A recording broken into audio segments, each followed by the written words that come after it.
릴리강 여러분 안녕하세요. 연수입니다. 오늘 제가 정말 진심으로 존경하는 기런평 교수님 나오셨습니다. 감사합니다 교수님. 감사합니다. 존경합니다. 사랑합니다. 진짜 우리 교수님이요. 제가 볼 때는 애국자 중에 애국자. 정말 뭐 우리가 말하자면은 저는 뭐 그렇게 생각합니다. 백범 김구 선생님 이후로 정말 우리가 존경할 만한 큰 어르신을 대한민국이 가지게 돼서 너무 저는 감사합니다. 정말 감사합니다. 교수님 감사합니다.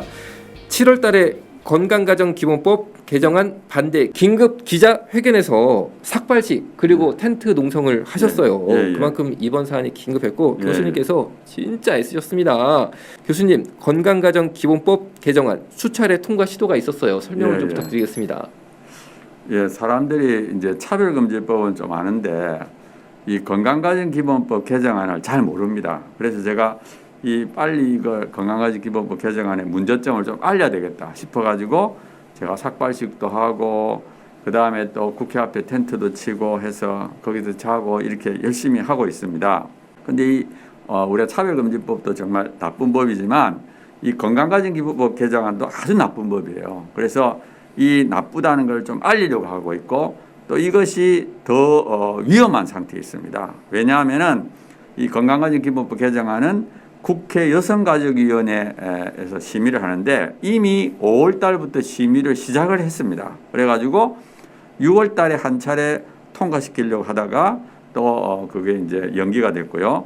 그 다음에 8월 16일 날 또 무조건 통과시키겠다 했다가 또 막 우리가 그때 막 이렇게 정말 국회 앞에서 1인 시위하고 하니까 아무튼 무슨 이유인지 모르게 지금 연기가 된 상태입니다. 그래서 지금 이게 언제 어떻게 될지 모르는 아주 위험한 상태인데 그래서 이거를 좀 알려야 되겠다 해서 제가 열심히 지금 하고 있고요.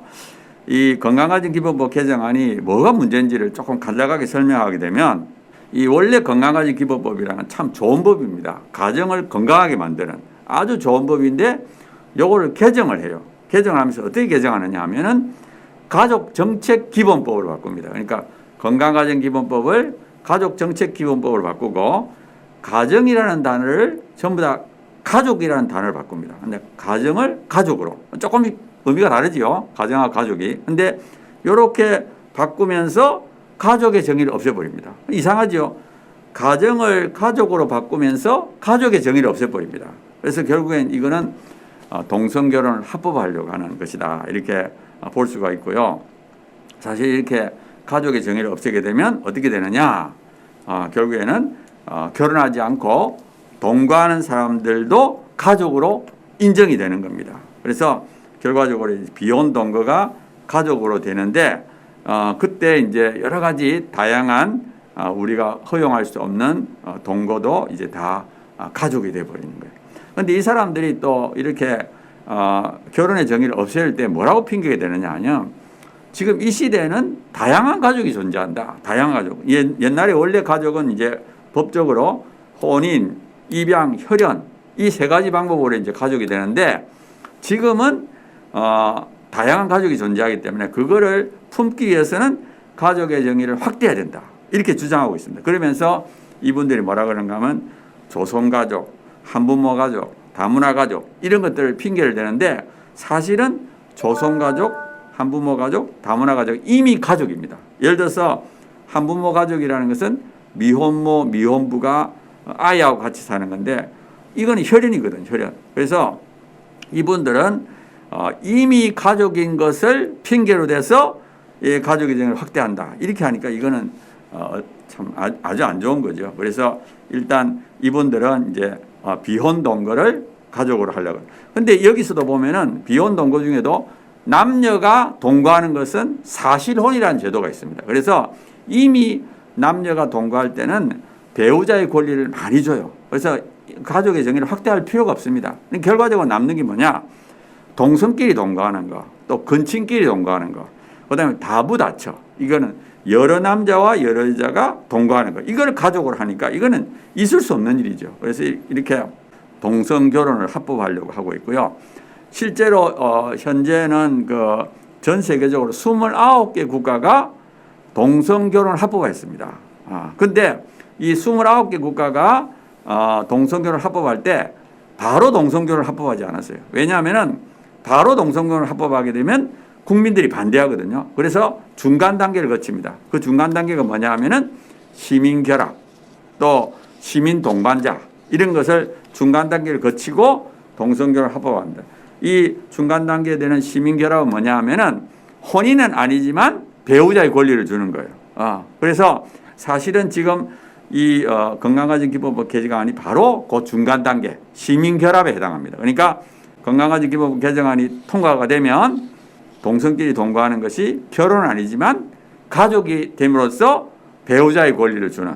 그래서 이게 통과되면 이제 시간이 지나면 결국에는 동성결혼이 합법화되는 그런 아주 위험한 것이라고 생각합니다. 그래서 저희들이 아주 적극적으로 반대하고 있습니다.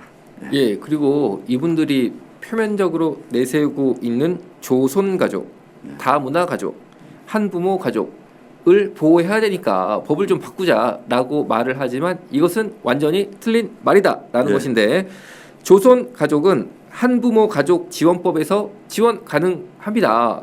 그리고 다문화 가족은 다문화 가족 지원법에서 지원이 가능합니다. 한부모 가족은 한부모 가족 지원법에서 지원이 가능하다라는 거죠. 그런데 가족의 정의를 왜 없애려고 하느냐? 정의가 없어야지만 가족에 대한 정의가 없어야지만 나도 가족이다라고 말하는 사람들이 다 가족이 되는 거죠. 정의에서 어긋난 사람이 없어지는 거죠. 정의 자체가 없어졌기 때문에 정의에 어긋나는 형태가 없어지는 거죠. 그러니까 나는 가족이다라고 주장을 하면은 다 인정을 해주는 동성결혼 한 다음에 나도 가족이야. 결혼이야. 그래도 정의 자체가 없으니까 너는 아니야라고 말을 못 한다는 거죠. 맞죠, 교수님? 그렇죠. 그리고 다양한 가족을 지원하는 법령이 이미 충분히 대한민국에 있다라는 겁니다. 한부모 가족 지원법 2008년 시행, 다문화 가족 지원법 2008년 시행, 양육비 이행 확보 및 지원에 관한 법률 2015년 시행, 긴급 복지 지원법 2006년 등등 정말 수많은 법령이 이미 존재하고 있기 때문에 정말 만들 필요가 없는 법을 개정을 해서 시행을 하는 이유가 동성애를 인정하려고, 동성애를 완전히 그냥 동성 결합 결혼을 그냥 퍽 하고 가족으로 결혼으로 인정하려는 그런 숨겨진 꼼수다라고 저희는 분명히 판단을 한다는 거죠. 교수님, 건강가정기본법 개정안에 대한 여론이 어떤가요? 저희들이 이제 올해 7월 달에는 오피니언 코리아에게 이제 해보니까 한 10명 중에 한 7명이 지금 건강가정기본법 개정안을 반대하고 있고요. 그다음에 8월 달에는 우리 한국갤럽에다가 또다시 비슷한 걸 물어봤습니다. 그때는 조금 적어서 한 10명당 6명이 이 건강가정기본법 개정안을 반대하고 동성끼리 동거하는 것은 가족이 절대 안 된다 하고 반대를 했습니다. 그래서 사실은 우리나라 사람들의 대부분이 한 3분의 2 정도가 지금도 동성결혼을 인정할 수 없다 이렇게 보고 있어요. 그런데 이분들은 동성결혼이다 이렇게 하면 대번에 반발하니까 건강가정기본법을 약간 바꿔가지고 문을 열려고 그래요. 그래서 저희들이 이걸 반대할 때 이제 1인 시위를 지금 하고 있는데 저도 이제 국회 앞에서 텐트에 자고 아침 한 7시 반부터 한 9시까지 큰 피켓, 대형 피켓을 딱 들고 이제 국회의원들하고 보좌관들이 들어가는 입구에 딱 서가 있습니다. 그 피켓에 뭐라고 적혀 있느냐? 남자 며느리 여자 사이 합법화하려는 건강가정기본법 개정안 반대. 남자 며느리 여자 사이 당신도 보겠느냐? 국회의원들이나 보좌관들도 당연히 그거는 반대하거든요. 이 대부분의 사람들이 다 반대합니다. 그래서 우리가 알리기만 하면 이건 막을 수 있다. 지금 몰라서 통과될 위험이 있기 때문에 우리 열심히 지금 알려야 된다. 이렇게 생각합니다.